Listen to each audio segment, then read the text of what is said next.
Hello বন্ধুরা, কেমন আছেন সবাই? সিম্পলি আবান্তিকার নতুন একটি ব্লগে আপনাদের স্বাগত জানাই। আমাদের মধ্যবিত্ত বাঙালি সমাজের ছেলে মেয়েদের অনেকেরই স্বপ্ন থাকে উচ্চশিক্ষার জন্য বা কর্মসূত্রে বিদেশে পাড়ি জমানো এবং সেখানে গিয়ে স্থায়ীভাবে বসবাস স্থাপন করা।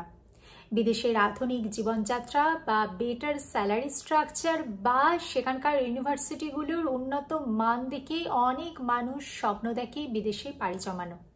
তাদের পছন্দের দেশের তালিকায় বিভিন্ন দেশের মধ্যে একদম প্রথমে সারিতেই চলে আসে আমেরিকা, অস্ট্রেলিয়া, কানাডা, জার্মানি, নিউজিল্যান্ডের মতো বিভিন্ন দেশের নাম।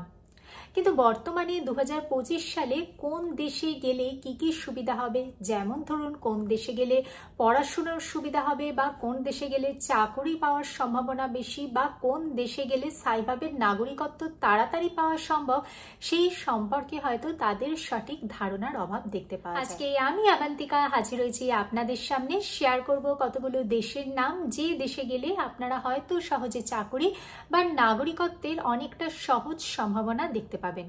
তবে মনে রাখবেন, আজকে 2025 সালে পৃথিবীর প্রত্যেকটা দেশই কিন্তু কম বেশি অভিবাসী সমস্যায় জর্জরিত।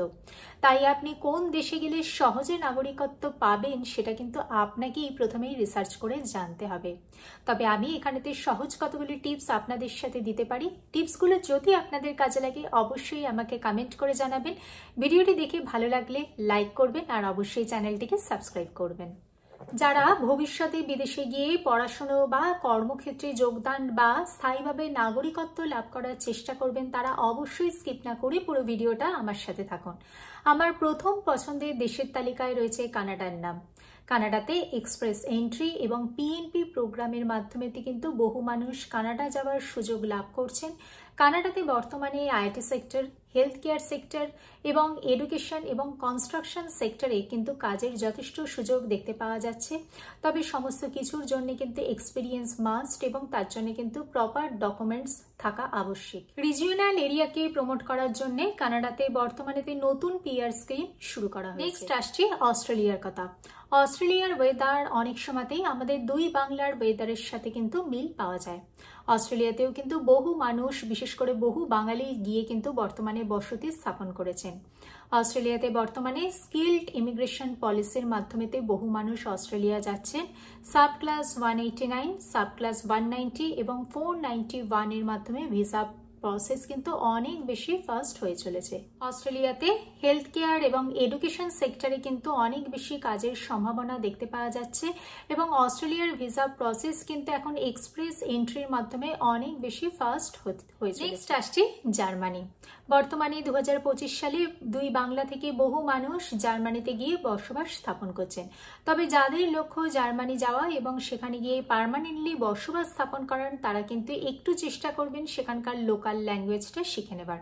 যদিও অফিসিয়ালি মেনশন করা না থাকলেও কাজ পাওয়ার ক্ষেত্রে কিন্তু লোকাল ল্যাঙ্গুয়েজ জানাতে কিন্তু একটু প্রায়োরিটি দেওয়া হয়ে থাকে। জার্মানিতে অপরচুনিটি কার্ড পলিসির কথা আমরা কম বেশি সকলেই শুনেছি। এছাড়াও স্কিল্ড বেসড পয়েন্ট সিস্টেমের মাধ্যমে বহু মানুষ জার্মানিতে এসে থাকেন। জার্মানিতে আইটি এবং হেলথ কেয়ার সেক্টরে কিন্তু কাজের সুযোগ বর্তমানে দেখতে পাওয়া যাচ্ছে। নেক্সট আসছে নিউজিল্যান্ডের কথা।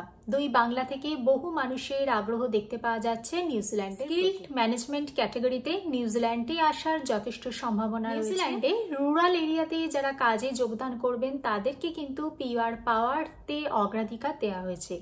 এছাড়া নিউজিল্যান্ডে যারা টিচিং বা কনস্ট্রাকশন বা যারা আইটি সেক্টরেতে কাজ করছেন তাদেরও কিন্তু কাজের যথেষ্ট সম্ভাবনা। নেক্সট আসছে ইউকের কথা। বর্তমানে দুই বাংলা থেকে বহু মানুষের আকর্ষণ রয়েছে ইউকের প্রতি। যদিও ফ্যামিলি স্পন্সরশিপ যে ভিসা পদ্ধতি রয়েছে তাতে কিন্তু বর্তমানে একটু স্ট্রিক্ট করা হয়েছে, যদিও এখনো কিন্তু পিআর এর যথেষ্ট সম্ভাবনা রয়েছে। এছাড়াও যারা হেলথ কেয়ার সেক্টর বা যারা কনস্ট্রাকশন সেক্টরেতে বিলং করেন তাদের জন্য কিন্তু বলবো আইএলআর এর কিন্তু এখনো যথেষ্ট সুযোগ রয়েছে। নেক্সট আসছি আয়ারল্যান্ডের কথা। যারা আইটি, হেলথ কেয়ার বা সায়েন্স রিলেটেড ব্যাকগ্রাউন্ডে যারা জব করেন তাদেরকে কিন্তু জবের ভালো অপরচুনিটি রয়েছে এবং আয়ারল্যান্ডেও কিন্তু পিআর এর যথেষ্ট সুযোগ রয়েছে। নেক্সট আসছি আমেরিকার কথায়। বর্তমানে 2025 সালে অনেক মানুষের স্বপ্ন থাকে আমেরিকায় কোনো চাকুরি করার বা সেখানে গিয়ে স্থায়ীভাবে বসবাস স্থাপন করার।